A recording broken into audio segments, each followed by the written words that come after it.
Hi, and welcome to Social Smarts. I'm Agnes, and today we're talking about data.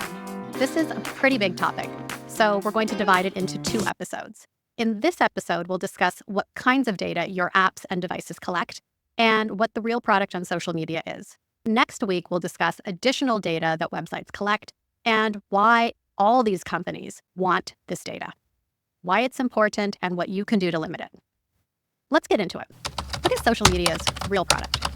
It's content, right? That's what you go online for. You want to watch videos, see pics, memes, be entertained, right? Yes and no. It's true that you go on social to see stuff, but unlike TV, streaming, or radio, social media users actually make the content, and that's what gets people to watch it. Let's get into the economics. Traditional networks or cable or even streaming have shows or programs, and those shows are bought from production houses that make them, or they're produced in-house. Either way, they need to pay the costs for that production for actors, camera people, scriptwriters, editors, sound engineers, and more. And those costs come out of their operating expenses. Their revenue comes from advertising or from subscription.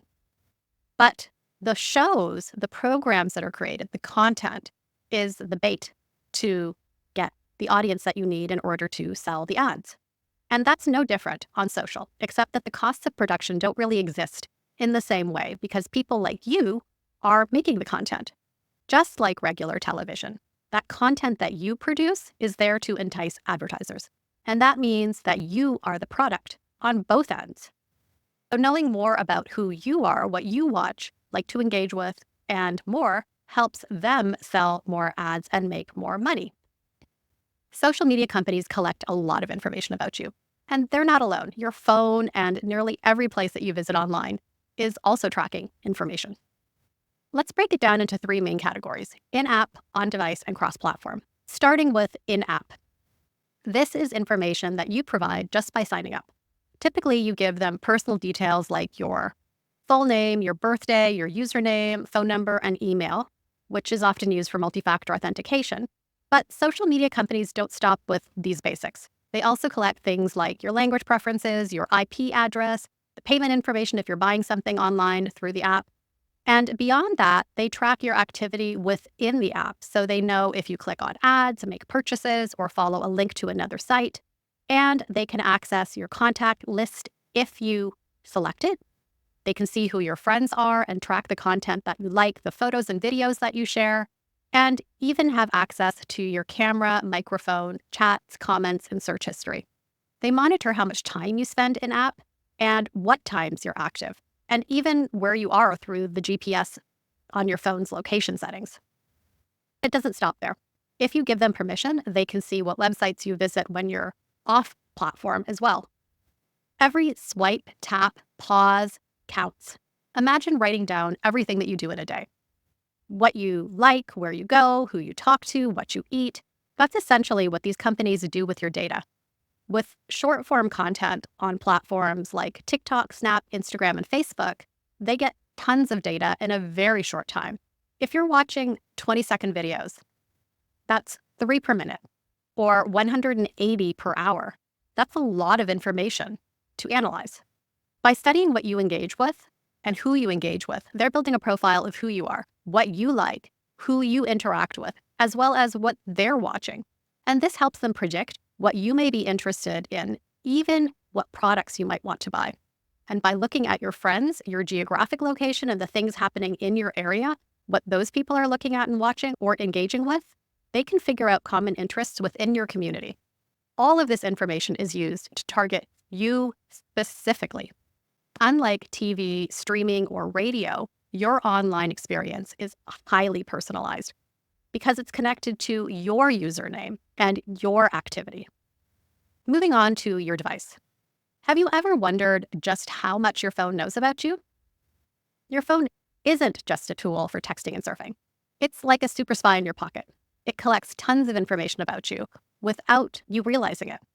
And since you probably carry your phone everywhere, the data that it gathers can paint a very detailed picture of your life. Knowing what kind of information is being collected can help you make decisions about what you are comfortable sharing. And let's be clear, You should talk to your parents about this. You're learning about the risks of sharing info, and your parents are there to help you. Let's break it down and look at the different types of data that your device collects. First up, location data. With GPS tracking, your phone knows exactly where you are at all times. And it's not just GPS. Every Wi-Fi network that you connect to is logged, so it knows where you've been. Plus, Bluetooth signals track nearby devices, like your wireless headphones or even beacons in stores. And geotags in your photos or social media posts capture the location of where you've been. Next is activity data. The accelerometer and gyroscope sensors on your phone monitor physical movement.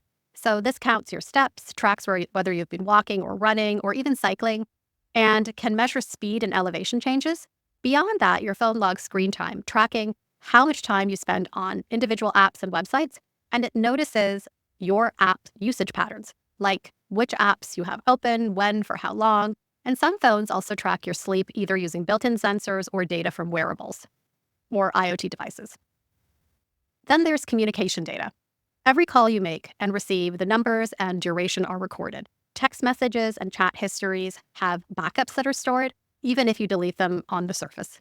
And email apps often store your emails, drafts, information on who you connect with or contact most frequently. And of course, your address book or contact list is typically synced with various apps. We also have biometric data, and this is a big one because it includes face scans for unlocking your phone or using features like Face ID, fingerprint data, and voice recognition for virtual assistants like Google or Siri. These data points help secure your device, but they also create a personal data profile. And then we have audio and visual data. Some apps request access to your microphone. Sometimes when running in the background, they're collecting snippets of audio to improve features like voice commands or even targeting ads. Some apps want access to your camera roll without you even realizing it. And then we move into web and app browsing data. Every website that you visit and every search that you make gets logged. Your phone keeps track of your in-app behavior, like what you click on and what you watch, and even the purchases that you make. And speaking of purchases, there's payment and purchase data. If you use mobile wallets like Apple Pay or Google Wallet, your phone logs each purchase and location where you've spent the money, creating a digital record of your shopping habits. Now let's talk social data. Just like your social media apps collect information, your phone tracks your social media activity, like the posts that you like, the people that you follow, and what you comment on. And it stores that information as well because it's on your device. And finally, we have environmental data. Some phones have sensors for temperature, air quality, and humidity, as well as light sensors. And that helps adjust screen brightness, of course, but it also can track the lighting around you. So from where you go, who you talk to, what you buy, what you look at, our phones are gathering a lot of data that we don't necessarily realize is happening. And while these features make our devices more convenient and personalized, they also highlight how much of our lives are being quietly monitored and tracked by the technology that we have with us everywhere we go. We've talked about a lot of different kinds of data. So what's the big takeaway? If you're not paying for an app, you are the product. Social media companies rely on your data to make money. They create a service that feels fun and free, but behind the scenes, your data is what keeps their business running. Your data is valuable, so treat it with care. There's a reason that companies want it so badly. And the more that they know about you, the more that they can manipulate you into buying stuff. But does this mean you should delete all of your accounts? Not necessarily. But it does mean that you should know what they can track and be smart about what you share and how you use these platforms. You are the most valuable thing on social media. And this is why we're talking about this stuff, so that you have the knowledge and tools to make good decisions. I hope you learned something. Until next time, you got this. Remember to like, share, and subscribe. Thank you.